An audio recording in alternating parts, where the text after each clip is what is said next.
pessoal, tudo bom? Vou deixar para vocês a correção dos exercícios da última aula, vou passar uns exercícios dessa semana e aí na nossa próxima aula a gente corrige também, tá bom? Qualquer dúvida sobre os exercícios, entre em contato comigo, por favor, tá bom? Vamos para a nossa aula.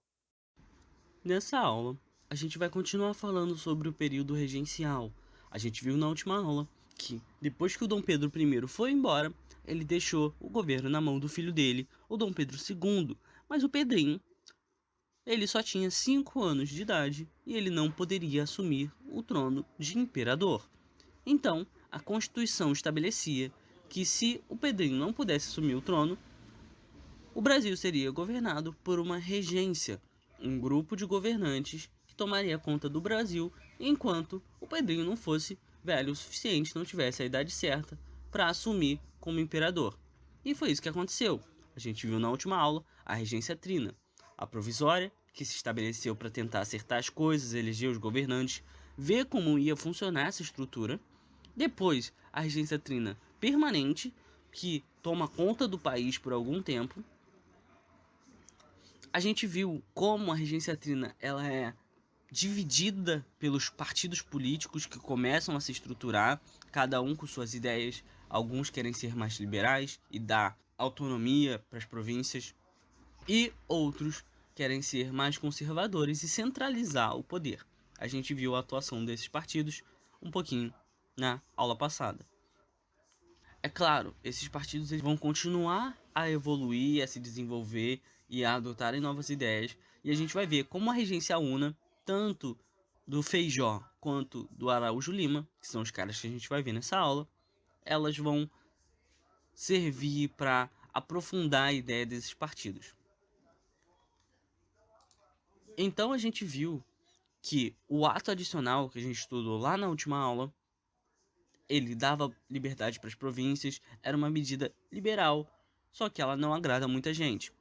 O ato adicional também decreta que a regência tem que passar a ser una. Eles acreditavam que um governante teria uma autoridade mais forte e mais imponente para controlar a situação do Brasil. Lembrando que a situação do Brasil estava complicadíssima. E aí, o apontado para ser o primeiro regente uno do Brasil vai ser o padre Diogo Antônio Feijó. A gente já falou dele, ele foi o cara que organizou a Guarda Nacional e ele ganha muito prestígio por essa e por outras medidas que ele tomou à frente do Ministério da Justiça. E aí, por causa disso, desse prestígio que ele teve, ele é eleito como regente uno em 1835. A atuação do Feijó vai fortalecer os governos provinciais, ele vai dar autonomia para as províncias se governarem, e isso vai provocar a reação dos adversários políticos dele. Lembrando que a gente está num período em que o Brasil está basicamente dividido entre liberais, que querem autonomia para as províncias, e os conservadores, que querem centralizar o poder. Então, quando o Feijó toma essas atitudes para fortalecer os governos provinciais, ele está desagradando os caras que querem centralizar o poder. E aí, durante o governo dele, vai eclodir várias revoltas pelo Brasil inteiro. Entre elas, a cabanagem, a Guerra dos Farroupos. A gente vai estudar todas essas revoltas nas próximas aulas, porque são movimentos muito grandes, muito complexos. Então, se a gente fosse estudar nessa aula, ia ficar uma aula muito pesada. Então, na próxima aula, a gente vai estudar todos esses movimentos de revolta. O importante de entender agora é que durante a regência una vão eclodir várias revoltas por todo o Brasil. O Feijó vai tentar lidar com elas do melhor jeito que ele conseguir, mas ele está sofrendo muita oposição, tanto por esses movimentos de revolta que estão dividindo o Brasil, quanto pela questão dos opositores políticos, dos adversários políticos dele, que eram os conservadores. E aí, tendo em vista essa oposição que ele está sofrendo, ele vai articular o Partido Progressista, que era aqueles caras que eram mais liberais. E aí, com a articulação do Feijó, esse partido vai passar a ser conhecido como Partido Liberal. O partido já estava ali com suas ideias e seus pensamentos, o Feijó vai servir para juntar essa galera e focar os esforços desse partido para a questão liberal de dar liberdade para as províncias. E aí, quando o Partido Liberal ele se articula e ele se torna mais forte, a oposição vai fazer a mesma coisa. Ela vai estabelecer o Partido Conservador.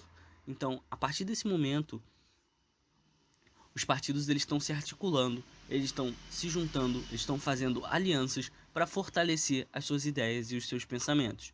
Esses partidos já existiam, mas a partir desse momento eles estão se articulando melhor, se estruturando melhor para fazer as suas ideias valerem. De um lado, o Partido Liberal, querendo autonomia para as províncias, querendo um governo descentralizado, enquanto que do outro lado, o Partido Conservador, querendo centralizar o poder na mão do Estado. O governo do Feijó vai se tornar extremamente conturbado, tanto pelas revoltas que estão ocorrendo por todo o Brasil, como também pela pressão política dos seus opositores. O Feijó vai adoecer, vai ficar doente e vai renunciar só 2 anos depois que ele assumiu. Ele assume em 1835 e vai deixar o cargo em 1837. E aí, ele vai nomear o adversário político dele, o Pedro de Araújo Lima, como seu sucessor. Então, o que ele fez foi mais ou menos isso. Eu não consigo resolver o problema. Se os meus adversários, se os meus opositores que pensam diferente de mim, acham que eles podem resolver o problema, eles podem, muito bem, tentar agora. Então, ele passa o manto dele, ele passa o cargo dele pro adversário político, o cara que pensava diferente dele, para que ele tentasse resolver o problema com as próprias mãos. Para o Araújo Lima ser de fato nomeado regente, ele precisava ganhar através do voto, e isso acontece em 1838. Então, em 1838, começa a regência una do Araújo Lima. E aí, óbvio, o Araújo Lima era conservador, então, sob o governo dele, as demandas do Partido Conservador vão tomar precedente. Ele vai tentar descentralizar o poder, ele vai tentar retirar a autonomia dos estados, e enquanto isso, as agitações populares, as revoltas, não acabaram e muitas outras se iniciaram. Então o Brasil está num momento complicadíssimo, onde em várias regiões estão acontecendo essas revoltas. Algumas que se iniciaram na regência do Feijó e não terminaram, e outras que se iniciaram na regência do Araújo Lima. E aí, tentando acabar com esses movimentos e reprimir essas revoltas, o Araújo Lima vai atuar com firmeza, vai dar início à repressão dos movimentos provinciais. Então ele vai começar a mandar tropas para abafar e acabar com esses movimentos. Lembrando que a gente vai ver cada um desses movimentos de revolta nas próximas aulas.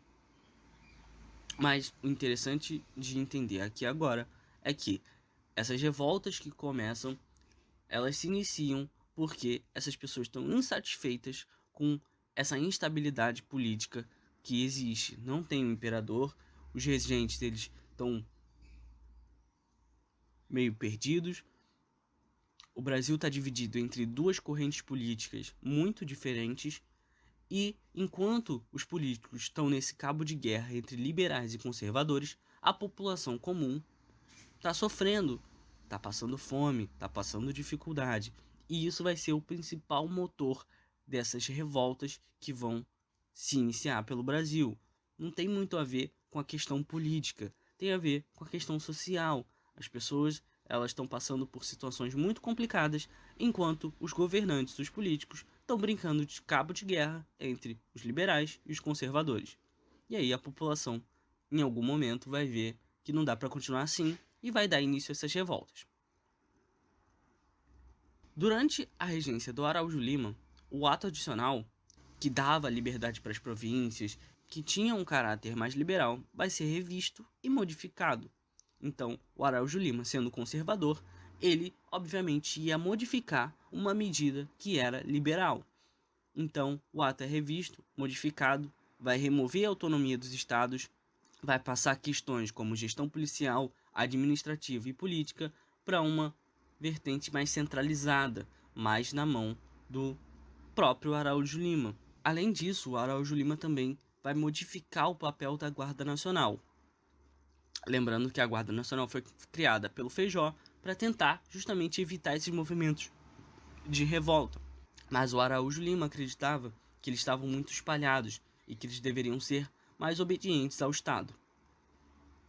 E é por isso que ele modifica o papel da guarda, tornando ela mais submissa ao Estado, ou seja, mais fiel ao Estado, ela responde diretamente ao Estado centralizado. Enquanto que o Feijó, liberal, queria mais autonomia para os estados, o Araújo Lima, que era conservador, buscava centralizar o poder, e a gente viu isso nos próprios governos. A Regência Una do Feijó, ele dá mais autonomia para as províncias, ele tenta deixar as províncias terem essa liberdade de se administrar, de se governar, enquanto o Araújo Lima, ele tenta centralizar esse poder e transferir a responsabilidade do governo para um modelo mais centralizado na mão do próprio regente. Ainda durante a regência do Araújo Lima, alguns dos movimentos de revolta que se iniciaram vão ser extintos, em sua grande maioria utilizando a força por parte do governo e de tropas, tanto da Guarda Nacional quanto do Exército. A situação política no país era gravíssima, tanto liberais quanto conservadores buscavam uma saída. A gente teve um governo liberal na regência Una do Feijó, não deu certo.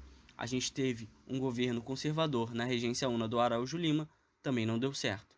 Então, os dois grupos queriam uma saída para esse problema todo que eles estavam enfrentando.